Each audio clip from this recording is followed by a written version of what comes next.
Welcome, everyone, to the Fantasy and Betting Podcast presented by the 33rd Team. I'm your host, as always, Josh Larky, joined as always by my co-host, Ryan Reynolds.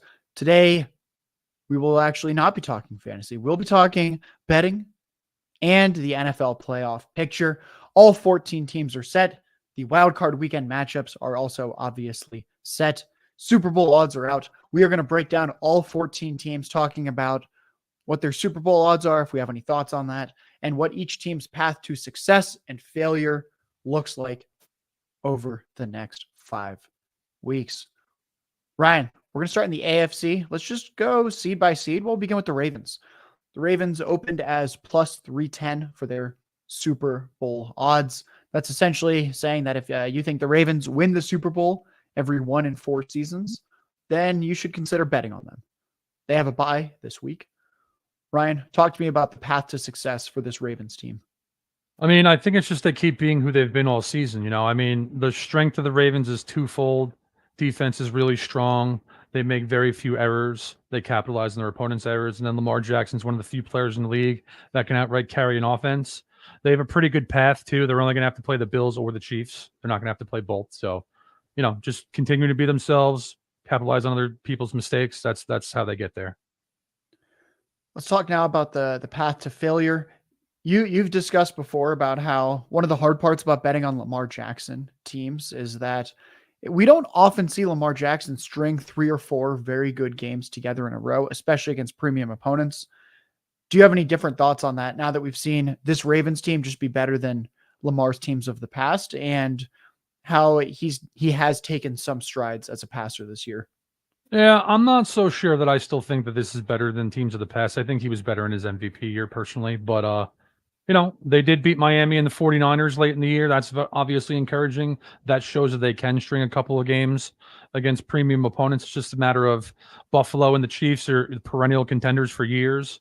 They've been to the AFC Championship. The Chiefs have been to the AFC Championship 5 times in a row. So it's just, can they beat those teams in this situation? They haven't done it yet. They can, but they haven't done it yet. Guys, Ryan Reynolds NFL on Twitter. He watches every snap of every game since he is a maniac. He's obsessive with this. Nobody knows football, talks about football like Ryan. He's been doing this since 2014, watching every snap of every game. Ryan Reynolds NFL on Twitter. There is nobody better. And right now, it doesn't look like there's too many teams better than the Bills. How do you like that segue? The Bills opened as plus 650 for their Super Bowl odds. So roughly 1 in 7. If you think that's the odds that they win the Super Bowl, consider betting on them. They host the Steelers Sunday early afternoon. The game totals around 36. I've seen it as low as 35.5, as high as 36.5. They are 10-point favorites over the Steelers. For those that don't want to do the math, it's essentially meaning that the Steelers are projected for roughly 13 points, Bills for roughly 23. Probably going to be a blowout. Terrible weather game. So it looks like the Bills probably advance through this week at the very least. What is their path to success when they're not having to play one of the charity teams like the 7-seed Steelers? Like you said, they're probably going to win this week. TJ Watt might even miss this game for Pittsburgh, so Buffalo has the easiest wildcard weekend matchup. And then in round 2, they're either playing the Chiefs or the winner of Browns-Texans. Either way, it's a winnable game for Buffalo. And then, assuming Baltimore gets to the AFC Championship, they'll face off the Ravens in Baltimore. Buffalo beat Jackson in a playoff game years ago in Buffalo. I think I wouldn't quite call them similar teams, but they're close. I don't think Baltimore has a talent advantage on Buffalo. So I think it's just a case of if Josh Allen can limit his turnovers, Buffalo is definitely the biggest threat to Baltimore in the AFC. That's kind of how I was viewing it too, is that Josh Allen, the passing game, are pretty elite by basically every metric other than turnovers. And then this is a slightly above average defense. And in a year like 2023, or I guess this 2023 to 2024 season, having a very, very, very good offense with a defense that's slightly above average might actually help you be one of the most well-rounded teams in the NFL. Path to failure, it seems like it's the turnovers. Anything else that you'd like to add? They have had some defensive injuries this year as well, like Tre'Davious White and company. Anything that you want to add there? Like you said, turnovers. The roster's not as good as it has been in previous years. And the one thing I'll throw in too is, they've lost games off one big mistake in the playoffs in years past. There's, letting Travis Kelce get carried up the seam with 30 seconds left in the game in a one-on-one situation that cost them. They need to limit. That's, the positive of the Ravens is they don't make very many mistakes. If Buffalo continues to make mistakes like that in big spots, they'll get knocked off by Kansas City or Baltimore. Thursday, the two of us, Ryan and myself, will be joined by our head of DFS, Jordan Vanek. The three of us are going to be breaking down the 6 games in depth. We'll talk matchups, some DFS plays, some player prop bets. If you want the in-depth breakdowns for these 6 games, this is not the show. That will be the Thursday show. We recommend just listening to both. Let's talk about the Chiefs now. Ryan, when is the last time we had Patrick Mahomes, Andy Reid opening as 10-1 plus 1,000 to win the Super Bowl? I can't actually remember if that's ever happened with this current iteration of the Mahomes-Reid Chiefs. They're going to be hosting the Dolphins on Saturday night. Chiefs are 3.5-point favorites. Game total's at 44. I don't think any of that's particularly surprising. What is the Chiefs' path to success with this current version? They get a pretty tough wild card round matchup with Miami, but Miami's banged up, thankfully, for the Chiefs side. We've talked about this for weeks. The Chiefs offense is not what it's been in the Patrick Mahomes era. It's definitely been underwhelming. But, it's a new year now in the playoffs. And like we just said, Mahomes has been to the AFC Championship 5 years in a row.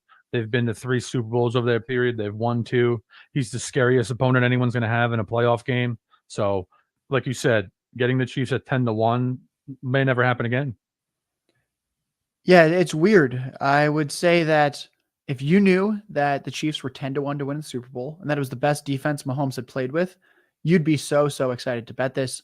And then we look up and we realize this team just hasn't been scoring points. Travis Kelce's 34. He's showing his age. Nobody else seems to be getting open outside of Rashee Rice. The offensive line has actually struggled at times this year. Anything else that you'd like to add in terms of how the Chiefs messed this one up?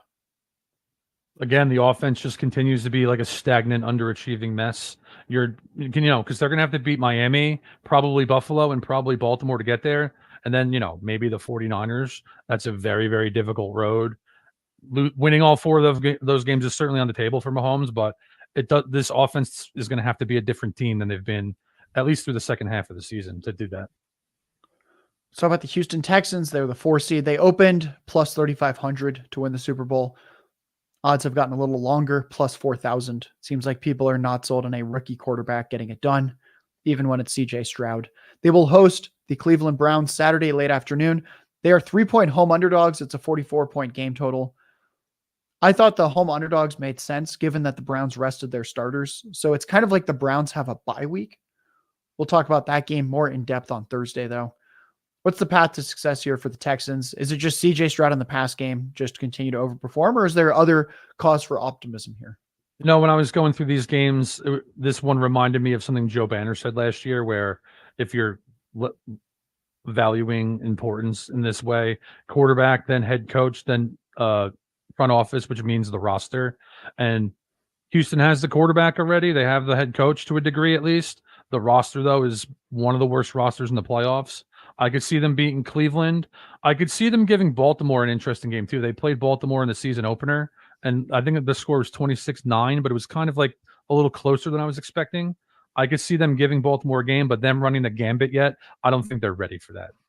I don't think so either. I will note they are top 5 in pressure rate on defense this year, so they have some of the pieces. It's probably not this year, like you said, but having the quarterback, the head coach in place, having a good defensive front, cause for optimism for next season and beyond.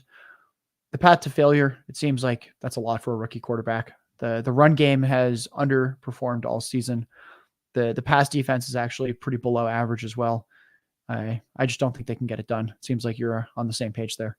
Yeah, just roster wise, they're for instance, against Cleveland this week, I don't really think Nico Collins is like an elite receiver. He's just been a very good producer. He's gonna have his hands full against the Browns perimeter corners.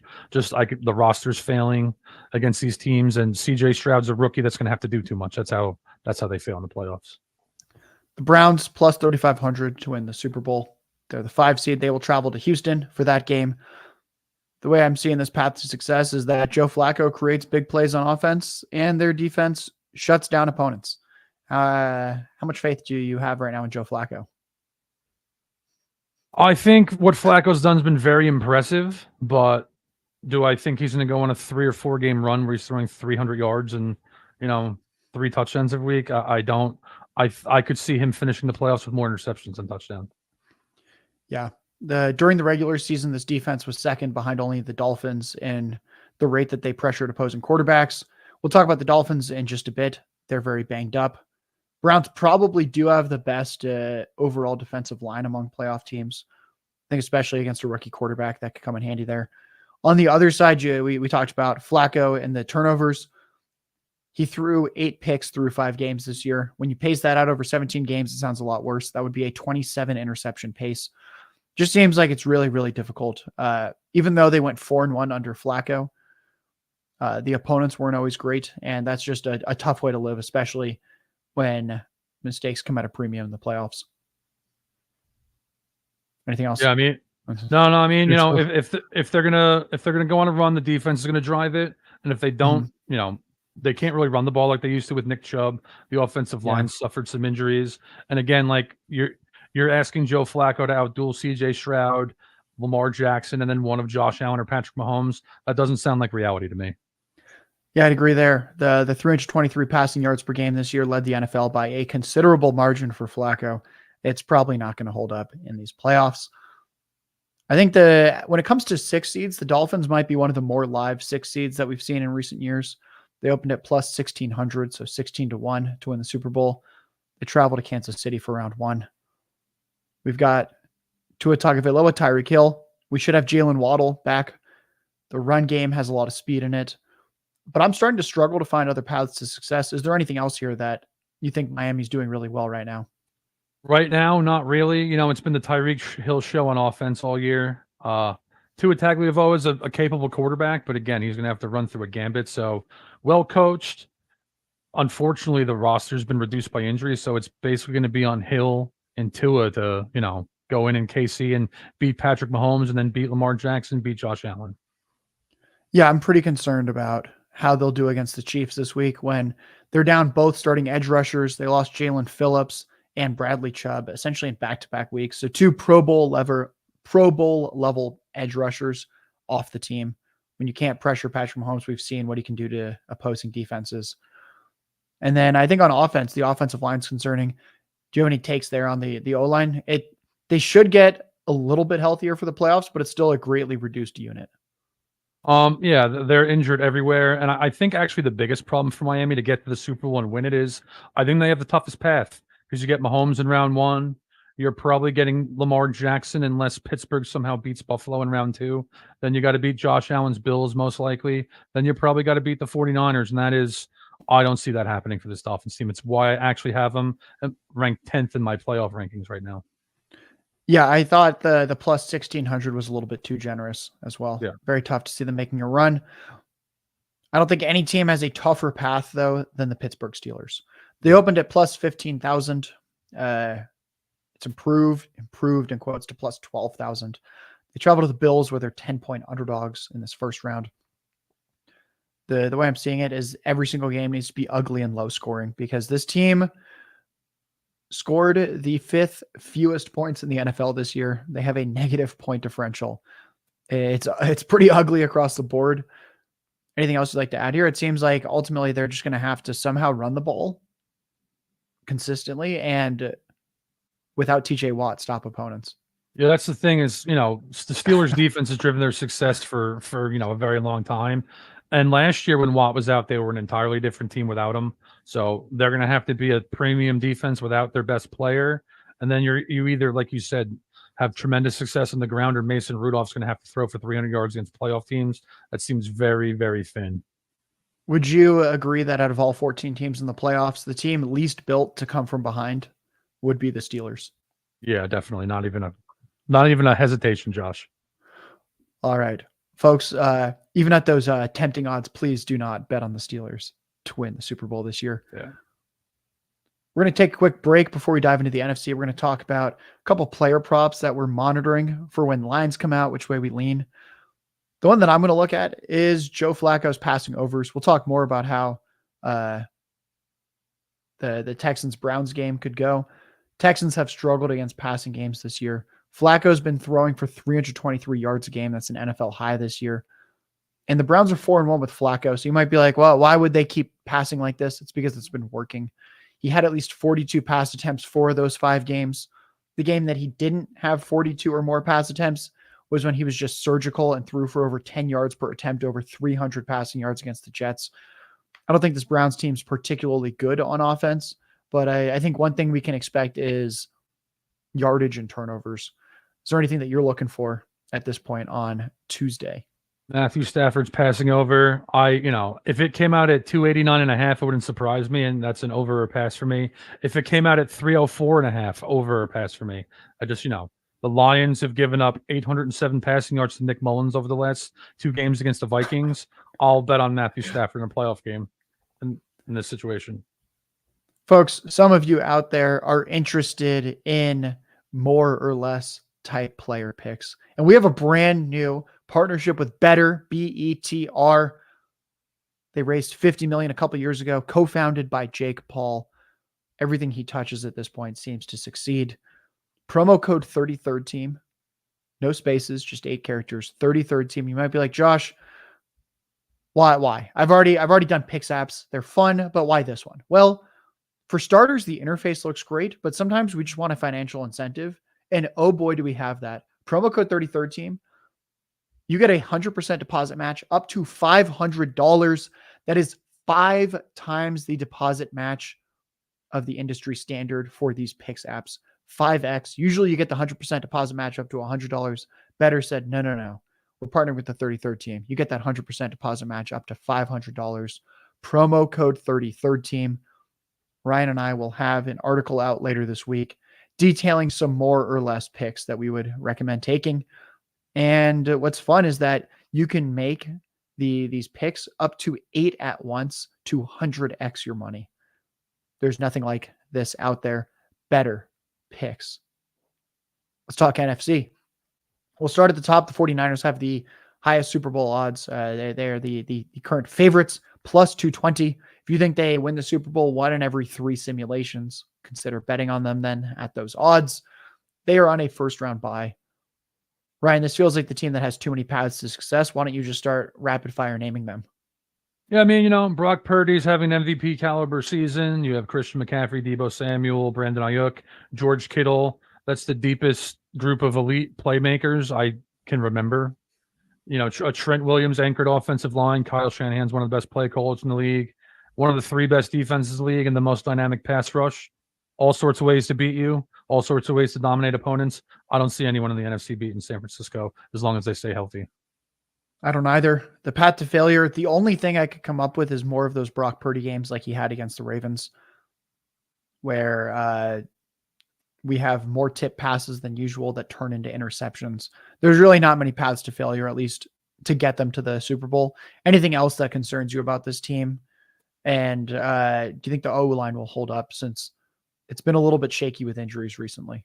Yeah, just, injuries would be my biggest concern. And Dallas has the raw materials on defense to give Brock Purdy problems. So does Baltimore. I'm going to cut it off there. I think Buffalo could give them a tough game too, probably the Chiefs. But outside of that, the 49ers, they're actually the shortest odds to win the Super Bowl, which didn't really surprise me. 2 seed in the NFC is the Cowboys. They opened at plus 750 to win the Super Bowl. So if you think they win the Super Bowl 1 in every 8 times, consider that bet. They host the Green Bay Packers Sunday late afternoon. They are 7.5-point favorites. The game total is hefty at 50.5. The path to success, we talked about a little bit, Dak Prescott's offense. He had an NFL high 36 passing touchdowns this year. They have a dominant pass rush. Anything else you'd like to add about this Cowboys team and what they're doing well right now? Yeah, the thing that's interesting about the MVP race this year is if you're a team success guy, Lamar Jackson's your MVP winner. If you're a statistical guy, it's probably either Brock Purdy or Dak Prescott. So, they're driven by their passing attack. They've shredded teams all year. They've won 9 games by 3 scores or more, which is remarkable. It's one of the indicators I look for supremely talented teams because those teams are the ones that win by distance. And like you said, the pass rush is excellent. The secondary is still pretty strong. So Dallas, good passing attack, very good defense. That can be a formula that can get you there all the time. Their strength might be their weakness in some ways. You mentioned earlier that this is a team that's just so reliant on the pass attack. How do you see the Cowboys failing here? Yeah, they're very one-dimensional on offense now. In particular, like very reliant on CeeDee Lamb lately. So that's a situation to me against a real team that their offense could fail. Their offense even struggled against the Lions 2 weeks ago. So I do think the offense could sputter. And Dallas has been a team that wins in the wild card round and then loses in the divisional round. That's their MO in these last 3 years when they've gone 12-5. They've actually lost to the 49ers in the playoffs in each of the last 2 years. So Micah Parsons said the next time they play, it will be different. I actually hope we get to see that in the NFC Championship this year. I do too. One other concern is that they're going to need 4 strong defensive performances, and we've seen this defense have some letdown games in recent weeks. I think the no punts game where they beat the Seahawks, but the Seahawks did put up 35 points against them, or when they gave up 31 points to Buffalo and really just couldn't stop the run in any fashion in that game either. Before we turn to the 3-seed Lions, if you want to know how Ryan is actually viewing all these games, his expert picks and score predictions for every game will hit the33rdteam.com on Thursday. That will be a free-to-read article. Make sure that you check that out to see what his full stances are for Wildcard Weekend. The Lions, 3-seed. They opened as plus 1,800 to win the Super Bowl. They host the Rams Sunday night. I'd say that in many ways is the marquee game of round 1.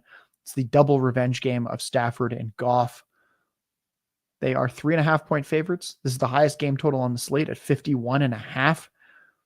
I will note that the Rams rested starters last week, so they kind of had a mini bye, whereas the Lions stubbornly played starters, and they likely lost star rookie tight end Sam Laporta for this contest. I believe it was a knee injury. What's the path to success for this version of the Lions?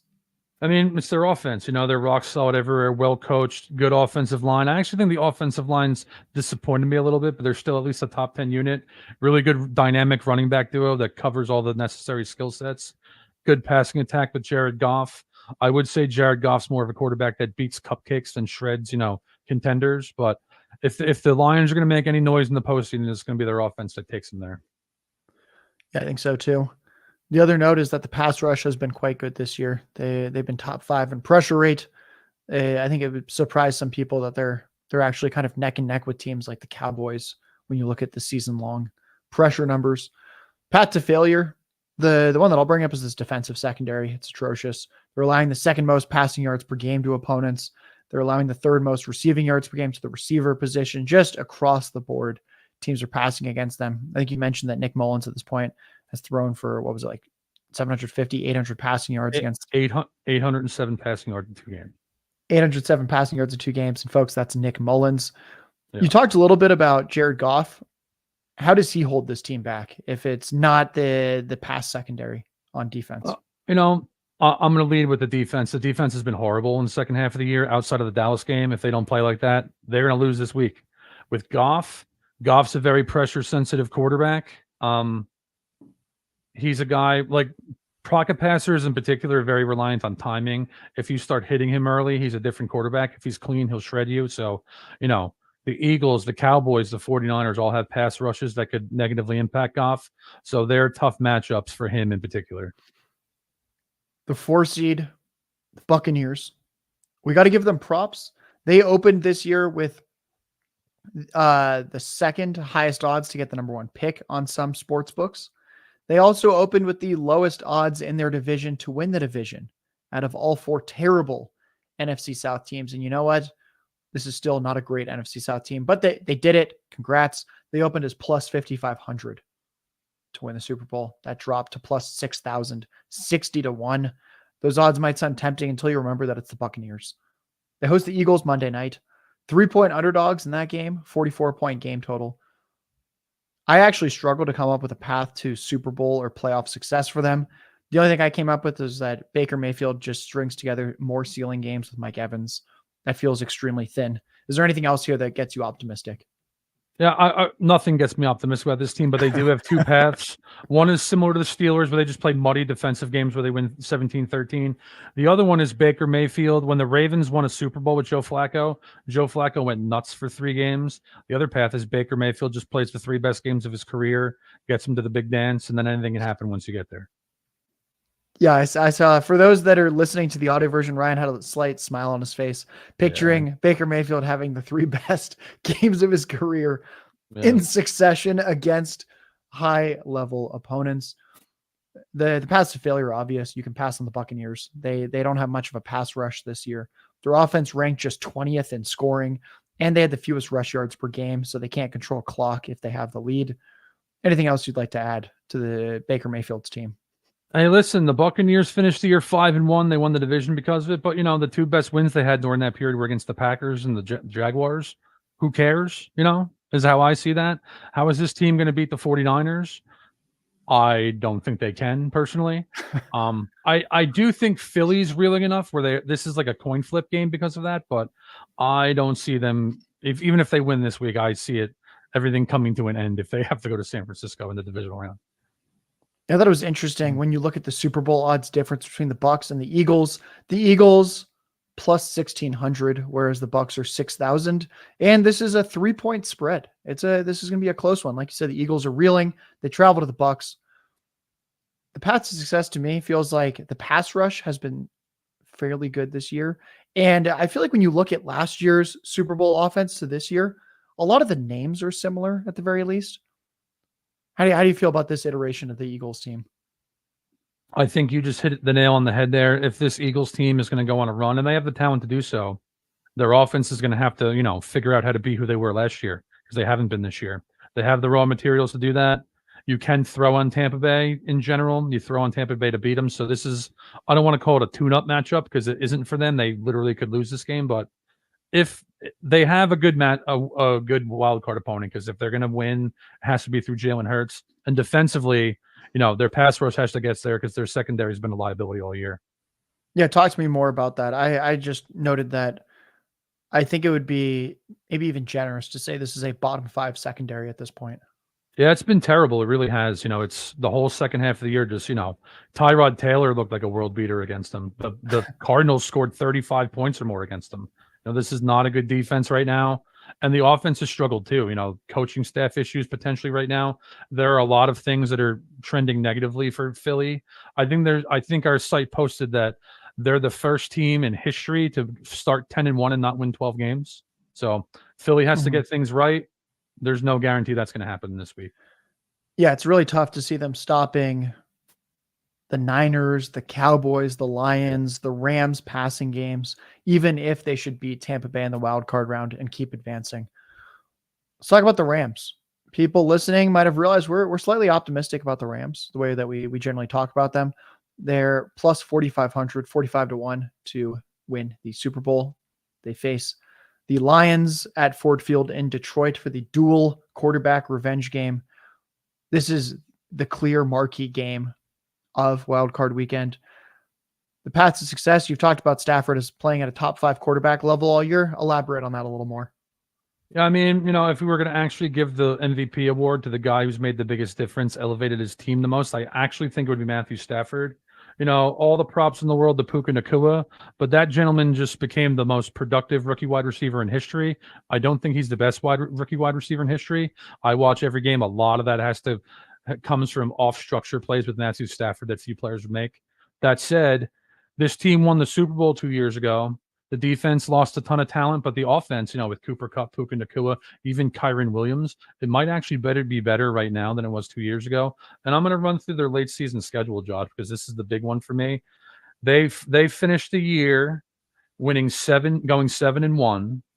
They beat Seattle. They beat Cleveland. They beat the 49ers reserves, which actually surprised me. Like, that wouldn't matter in most situations, but the fact that they went out and beat a team that was better than them still in the regular season finale without their starters was impressive to me. And the only loss they had during that period was in Baltimore in a shootout in overtime. So in a rainy shootout too. In a rainy shootout. Like, they're a dangerous team. And for the Lions, like, if you're a Lions fan, you're like, oh my God, we're playing Matthew Stafford in the first round. That's got to be scary for you.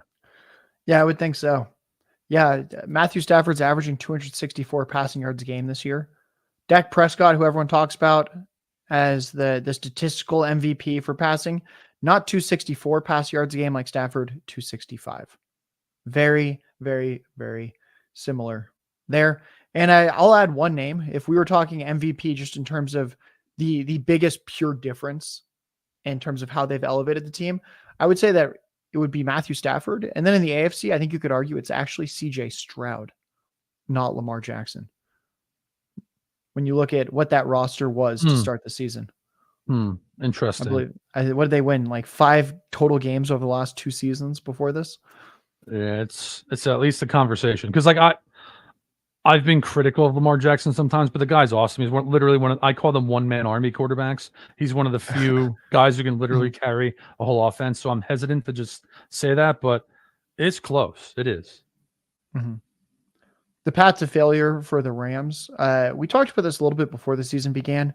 Almost half their defense was like either day 3 picks or rookies.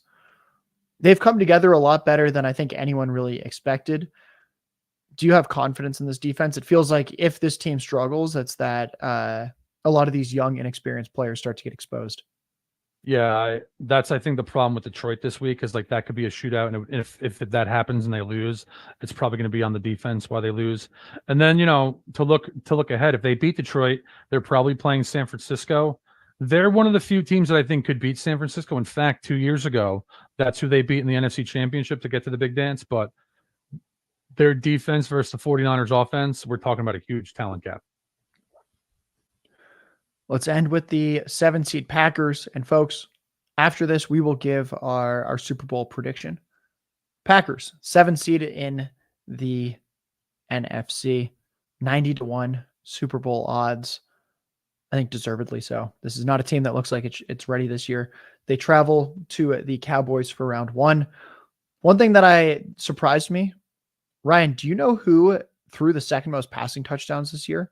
Because when I was prepping for this show, seeing Jordan Love and his 32 passing touchdowns as second behind only Dak Prescott was at least mildly surprising to me. This team was somehow 12th on an offense in points per game this year at 22.5. Do you have any faith that Jordan Love and company just keep the scoring rolling? Because 32 passing touchdowns shocked me. Yeah, honestly, I actually think the Green Bay Packers can beat Dallas this week because Dallas has become so one-dimensional offense. If their defense, we talk about this a lot. 3 weeks ago, I was losing my mind over it. The Packers on defense actually have a ton of talent, but they're very inconsistent. If they play their A game and they can keep this game close, and like you said, Love has been up and down, but he's basically carried the offense all year. And I do think, I think he could score 24 points against Dallas in a close to best case scenario this week. Sure.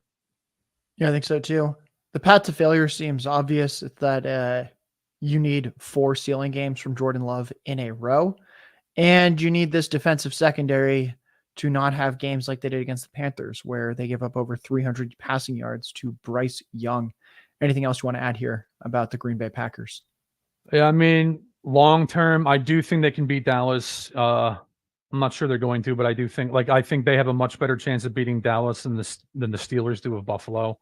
I don't think Green Bay is going to beat San Francisco though. If they get there, I think that's basically a done deal. I actually think they should be closer to 50-1 than 90-1 personally, because I do think they can win in round 1. But I think the Bucs stops in San Francisco even if they do beat Dallas. Folks, we just covered all 14 teams, talked about Super Bowl odds, their paths to success and failure in the playoffs.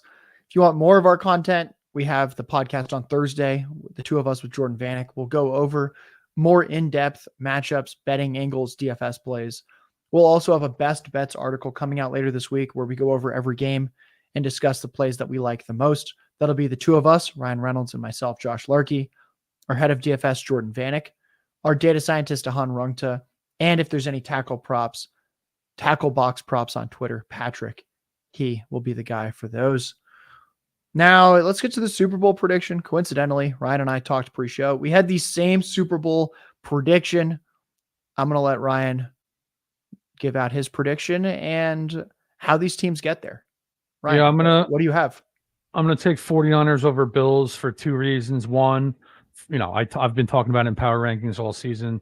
49ers are the most complete team with the best rostered. I think they have a much easier path to winning their conference than anyone in the AFC does. And on the Bills side, I'm a guy who puts my money where my mouth is.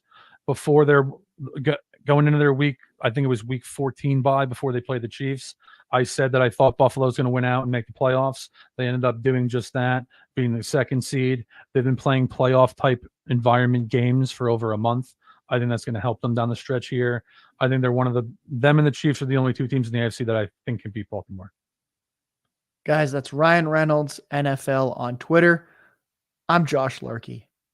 We work for the 33rd team. We are sponsored by Better BETR. Promo code 33rd team. Get that 100% deposit match up to $500.